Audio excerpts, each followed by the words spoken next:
Let's see the meaning and definition of personality.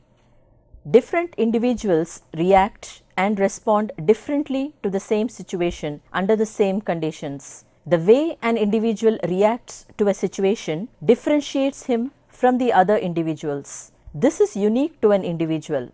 This specific combination of emotional, attitudinal, and behavioral response patterns of an individual is called personality. It is a sum of characteristic patterns of thoughts, feelings, and behaviors which make the individual unique. It is the identity of an individual. The subject of personality is not new to psychology. It is one of the widely studied areas of psychology. Its study has a broad and varied history in psychology, consisting of many theories explaining the concept of personality. In fact, the study of personality dates back to the age of Hippocrates. Before we study the concept of personality in depth, it's all the more important to learn the meaning of personality. We shall also understand the various definitions of personality. We shall also see how the study of personality helps a trainee teacher. What is the meaning of personality? The word personality originates from the Latin word persona. Persona in Latin means mask. In theatres of ancient Latin-speaking world, the word mask was used to represent a role or a character. Its intention was not to disguise the identity of that role. Like every character in a drama has features typical to it, so is the personality of an individual. It also owes its origin to the Middle English and Middle French word personnalité. This personality is that unique set of characters possessed by a person which influences his or her responses in various situations. Personality is that pattern of characteristic thoughts, feelings, and behaviors that distinguishes one person from another. It persists over time and situations. Let us see the characteristics of personality. So, what exactly makes up a personality? As described, one would expect that traits and patterns of thought and emotion make up an important part. Some of the other fundamental characteristics of personality include consistency. There is generally a recognizable order and regularity to behavior. Essentially, people act in similar ways in a variety of situations. The twin facets of psychology and physiology. Research suggests that personality is not only made of psychological but also biological components. It impacts behavior and action. Personality does not just influence how we move and respond in our environment, it also causes us to act in certain ways. Personality has multiple expressions. Personality is displayed in more than just behavior. It can also be seen in our thoughts, feelings, close relationships, and other social interactions. There are 5 factors determining personality types. These are called the big 5. They are: first, openness, which is an appreciation of a variety of experiences. Secondly, it is conscientiousness, which is more like planning ahead rather than being spontaneous. Next, we have the extraversion, which involves going out with friends and being energetic. Agreeableness is, as it says, being likable or easygoing. In other words, agreeable. Finally, we have neuroticism, referring to worrying or being vulnerable. A personality test assesses how much of each of these 5 factors a person possesses. There are many different personality types. It is sometimes difficult to classify a person into a single type, as there are many different personality traits one can possess. The specific composition in which the above factors are present is what makes an individual's personality unique. Personality versus temperament and character. Having gained a brief sense of what personality is, it may be helpful to compare the concept to other similar concepts. 2 concepts that quickly come to mind are temperament and character.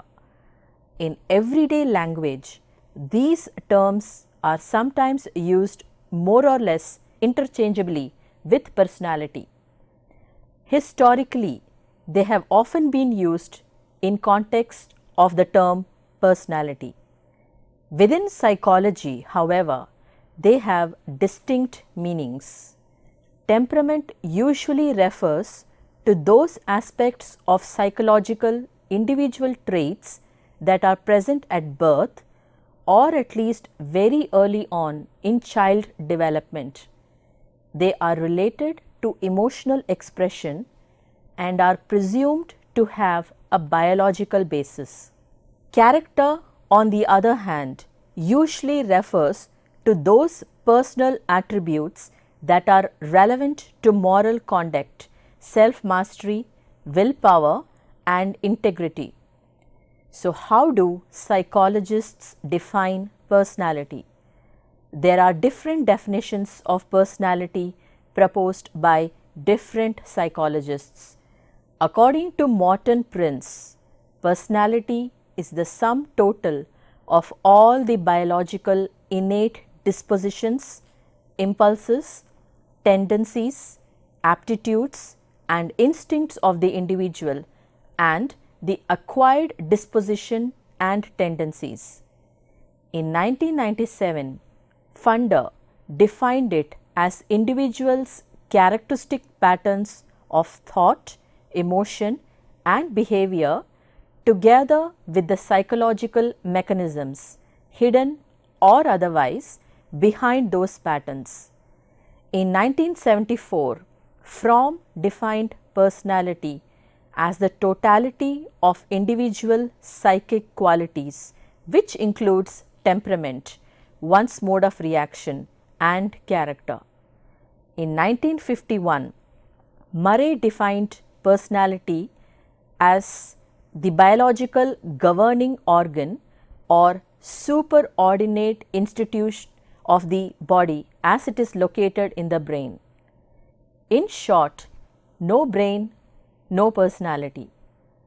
In 1959, Guilford said that personality is a person's unique pattern of traits. Cartwright, in the year 1979, defined personality as the record of a person's experiences and behavior together with the psychological systems which contribute causal determination to the existing and functioning record. Some causal determination is found within the record itself.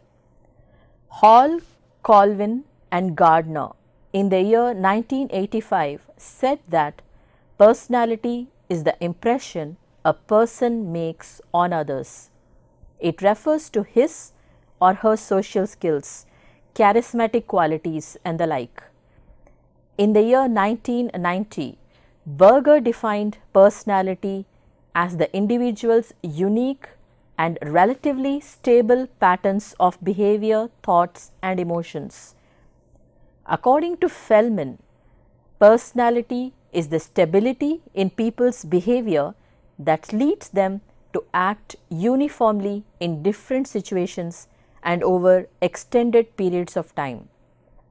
In 1937, Allport defined personality as what a man really is.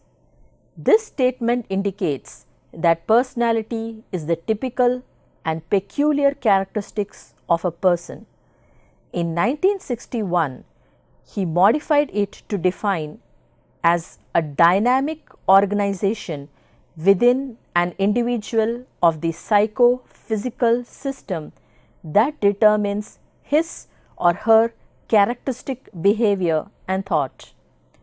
Personality is a pattern of relatively permanent traits and unique characteristics that give both consistency and individuality to a person's behavior.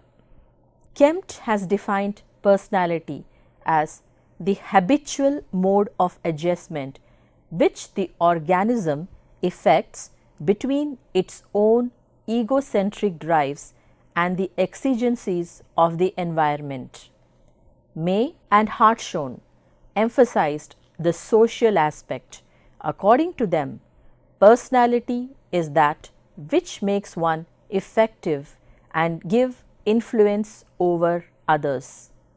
Watson opines that personality is everything that we do. Warren finds personality as the entire mental organization of a human being at any stage of his development. Like this, there is no single definition acceptable to all personality theorists. A brief definition would be that personality is made up of the characteristic patterns of thoughts, feelings, and behavior that make a person unique. In addition to this, personality arises from within the individual and remains fairly consistent throughout life. Though psychologists differ in defining personality, they agree to certain common basics. One common fact is that personality itself is unique. Second fact is that it is a dynamic organization of all the various psychological and physical traits. The definitions of personality imply that when compared to psychologists in other subfields of psychology, personality psychologists have to explain the whole person's history of the concept of personality. The study of personality has a long history.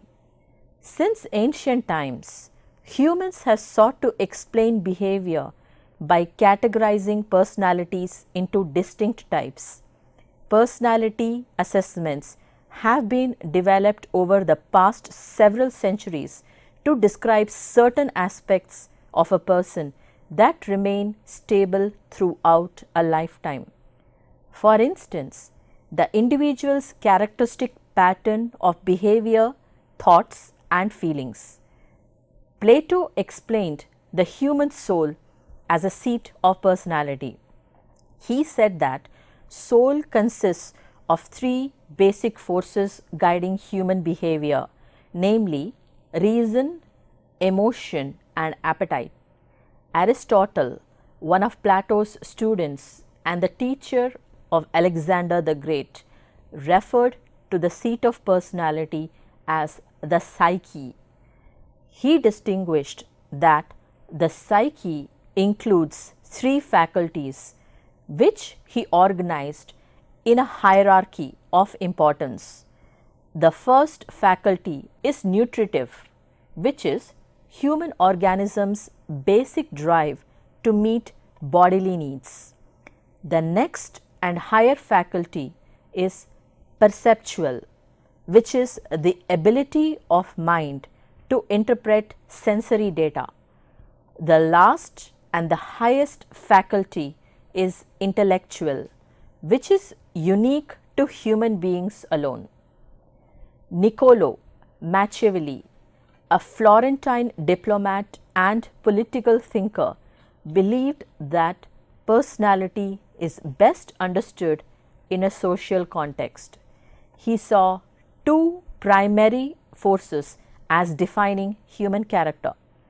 The first one is an almost untranslatable Italian term, virtù, which is best described as a combination of assertiveness, fearlessness, and self-confidence.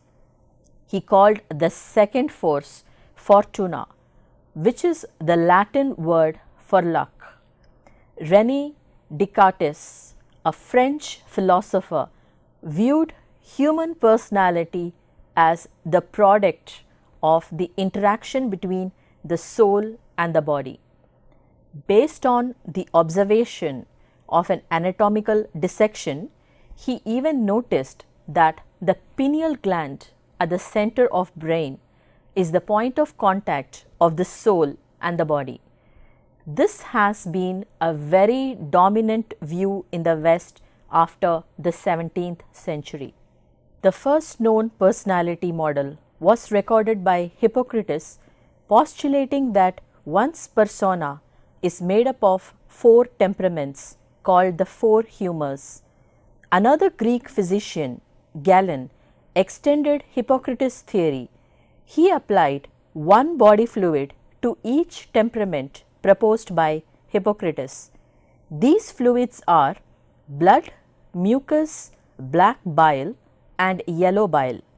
The fluid which was dominant was said to be the person's humor or temperament.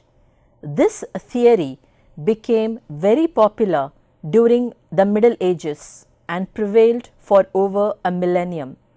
In the 19th century, Wilhelm Wundt was the first person to make a clear distinction between the human body and the personality. He expounded on the 4 humors theory and stated that the 4 temperaments were actually the 4 dimensions of human personality. Every individual has a typical varying proportion of 2 or more of these 4 temperaments. In the 20th century, rapid growth of the field of psychology led to an increased interest in the subject of individual personality. Different theorists proposed various concepts of personality, which, however, seem to revolve around the basic 4 humor, that is, the concept of Hippocrates. The significant point is that the personality and its assessment have proved it to be a point of interest for centuries. Let's look at the factors affecting personality and what exactly they are. Personality is not something passive, but a creative organization playing an active role in making adjustments to the environment around us. Both the mental as well as the bodily traits are combined dynamically in the formation of a personality. Personality is neither exclusively mental nor exclusively neural. The organization entails the operation of both body and mind in synchronization. Many factors contribute to its development. For an easy understanding of the factors that affect personality, they are broadly classified into 2 groups: biological factors and environmental factors. A detailed description of these factors are as follows. Biological factors include the 4 aspects. First, it's the heredity. It is an important factor in personality development. Personality traits, like other traits, are carried by and transmitted through genes from one generation to the other. For example, a child inherits complexion, intelligence, and so on from its parents. Next, it's the physique. Since ancient periods, it has been accepted that the physique affects personality.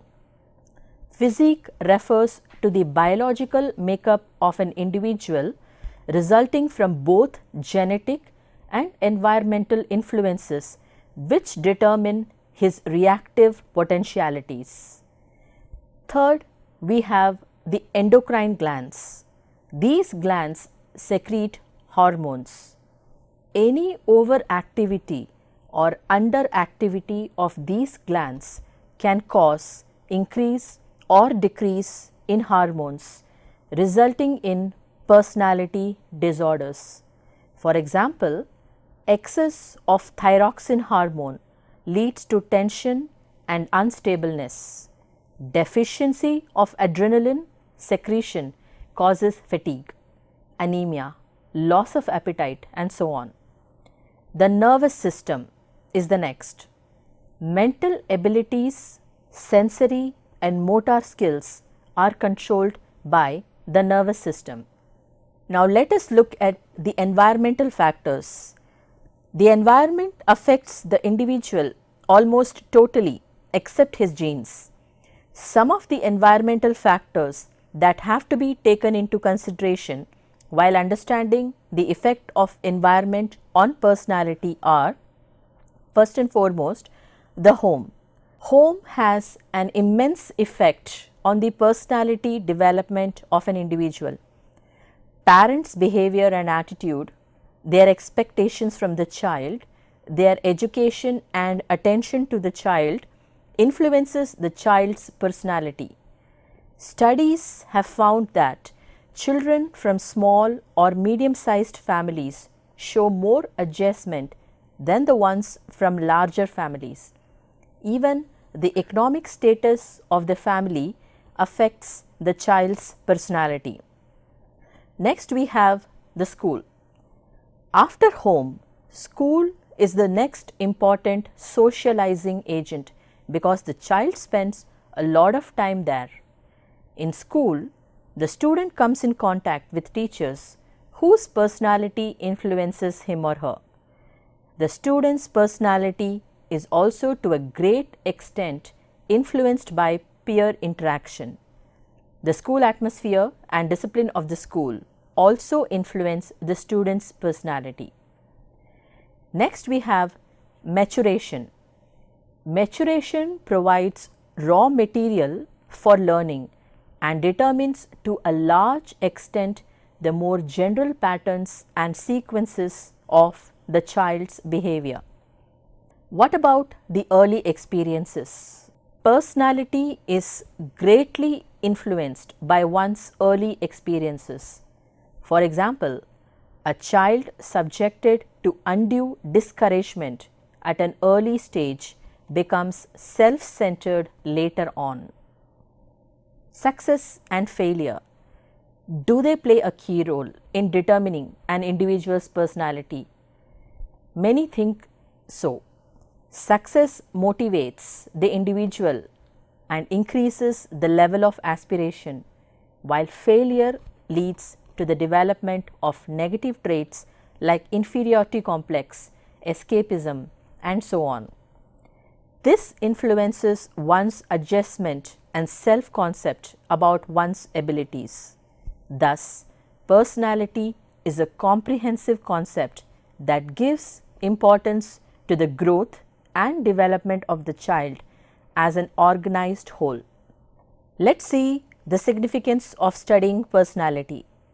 Personality of an individual starts building up in the early childhood. Personality is not believed to become stable until the age of 30, but it starts building from childhood itself. Personality in childhood stage is referred to as temperament.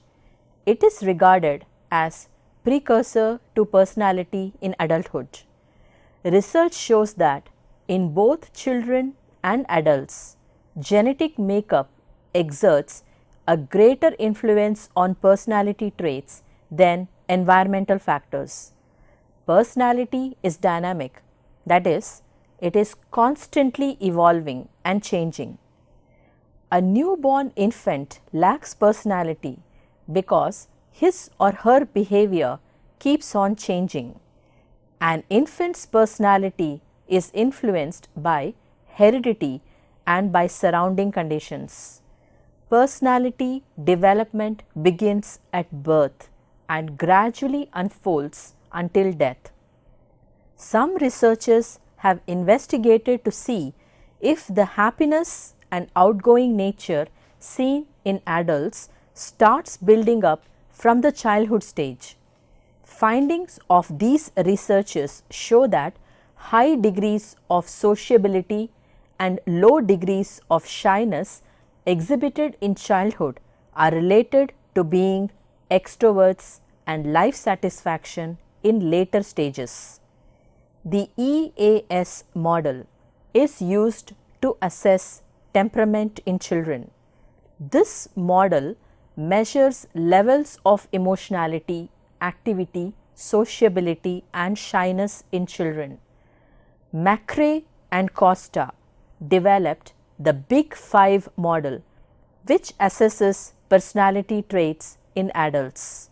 This model measures emotionality, openness to experience, extroversion, agreeableness and conscientiousness. The EAS model in children is believed to be the equivalent of the Big Five model in adults. These researches and their findings are very helpful. They can help identifying children who are more likely to be prone to episodes of depression.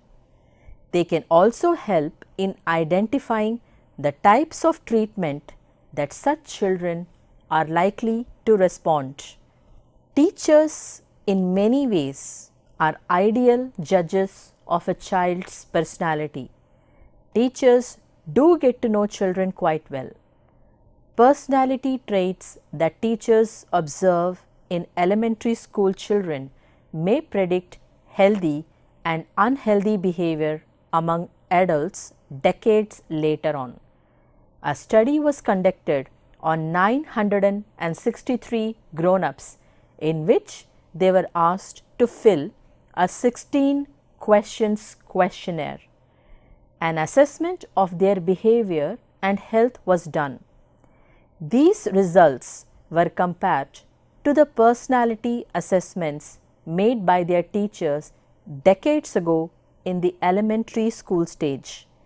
The assessments made by the teachers were boiled down using the Big Five model quoted earlier, which describes personality using the 5 attributes.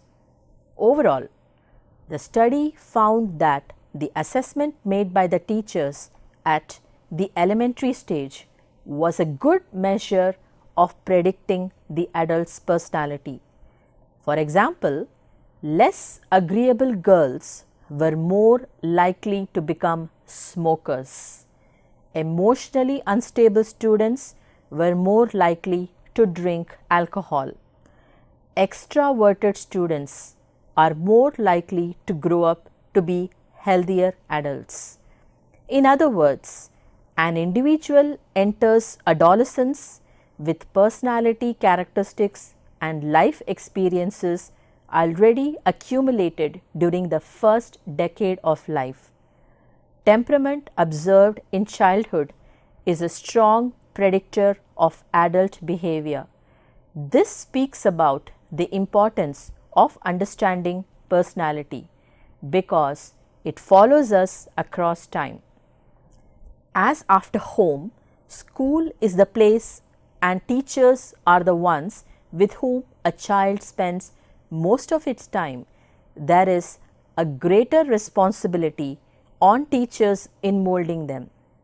A teacher can assess an alarming temperament in a child and can also play a vital role in controlling it before it turns into an unhealthy adult behavior.